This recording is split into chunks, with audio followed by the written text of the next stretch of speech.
Assalamualaikum warahmatullahi wabarakatuh, Bapak Ibu dosen dan rekan-rekan sekalian. Perkenalkan nama saya Yanuar Ariel Rahardian dengan NIM A2102400026. Pada kesempatan ini, saya akan mempresentasikan proyek akuntansi perpajakan.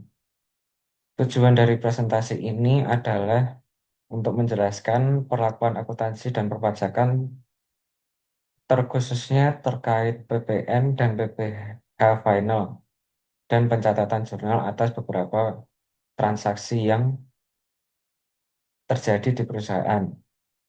Gambaran umum khususnya PT Artaniaga Sejahtera merupakan perusahaan yang berstatus PKP atau pengusaha kena pajak. Karena itu dalam kegiatan usahanya perusahaan tidak hanya mencatat transaksi secara komersial, melainkan juga harus memperhatikan kewajiban perpajakan yang timbul dari setiap transaksi. 5 transaksi utama yang akan saya bahas satu persatu. Transaksi pertama, pendapatan sewa ruko. Transaksi pertama adalah pendapatan sewa ruko sebesar 240 juta untuk masa sewa 1 tahun. Karena perusahaan perusahaan adalah PKP, maka atas transaksi ini dikenakan PPN keluaran sebesar 11%, sehingga PPN yang dipungut adalah 26.400.000. Dengan demikian, total piutang kepada penyewa menjadi 266.400.000. Nah, lalu selain PPN atas sewa tanah dan bangunan juga dikenakan PPh final yang dalam studi kasus sebesar 240 juta. Nah, jika dibahas secara akuntansi, pendapatan sewa diakui sebesar 240 juta. Lalu PPN keluaran dicatat sebagai kewajiban, PPh final dicatat sebagai beban pajak sekaligus utang pajak. Transaksi ini menunjukkan bahwa satu kegiatan usaha dapat menimbulkan lebih dari satu jenis pajak. Lalu terdapat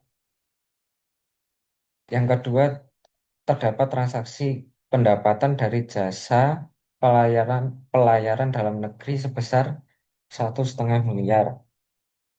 Pendapatan ini dicatat sebagai piutang usaha dapat pendapatan jasa pelayaran. Selain itu, pada transaksi ini timbul PPh final sebesar 18 juta yang sesuai dengan ketentuan perpajakan yang berlaku pada usaha pelayaran. Lalu PPh final tersebut dicatat sebagai beban PPh final dan utang PPh final. Dengan demikian, meskipun pendapatan diakui secara penuh, perusahaan tetap memiliki kewajiban pajak yang harus disetor ke negara. Yang ketiga, terdapat transaksi penjualan kendaraan bermotor mewah. Transaksi penjualan kendaraan bermotor mewah kepada konsumen akhir dengan nilai 800 juta. Atas transaksi ini timbul dua jenis pajak, yaitu yang pertama ke PPN keluaran 11% sebesar 88 juta dan PPN BM sebesar 160 juta. Sehingga total tagihan kepada konsumen menjadi 1,048 miliar yang dicatat sebagai piutang usaha. Transaksi ini memperlihatkan bahwa pada penjualan barang tertentu, khususnya barang mewah, kewajiban pajaknya tidak hanya PPN tetapi juga PPN BM yang dicatat terpisah sebagai utang pajak. Lalu, lalu yang keempat adalah beban jamuan relasi bisnis. Transaksi keempat adalah beban jamuan relasi bisnis sebesar 60 juta, namun tidak dilengkapi dengan daftar normatif. Secara akuntansi, biaya ini tetap dicatat sebagai beban operasional Namun secara perpajakan biaya jamuan tanpa daftar normatif ini berpotensi tidak dapat dikurangkan dalam perhitungan pajak penghasilan, yang artinya pada saat rekonsiliasi fiskal, biaya ini dapat menjadi koreksi fiskal positif meskipun secara komersial mengurangi laba.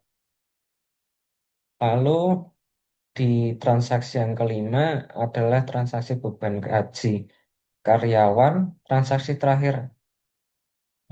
terakhir adalah beban gaji karyawan sebesar 300 juta. Beban gaji dicatat sebagai bahan operasional dengan lawan akun utang gaji. Dalam prakteknya, sebenarnya gaji juga berkaitan dengan PPh pasal 21, namun dalam studi kasus ini pencatatan difokuskan pada pengakuan beban dan utang gaji terlebih dahulu. Dengan ini sebagai kesimpulannya, yang pertama, perusahaan PKP perusahaan PKP wajib memisahkan pencatatan pendapatan dan PPN keluaran. Yang kedua, beberapa transaksi dikenai PPh final yang dicatat sebagai beban dan utang pajak. Yang ketiga, tidak semua biaya yang diakui secara akuntansi dapat langsung diakui secara fiskal serta jamuan tanpa daftar normatif.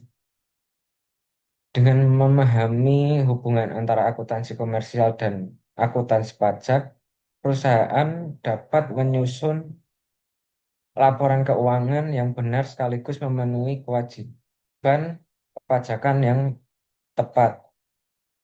Sebagai penutup, demikian presentasi yang dapat saya sampaikan. Bila ada salah atau kurangnya, saya Yanu Aradian meminta maaf sebesar-besarnya.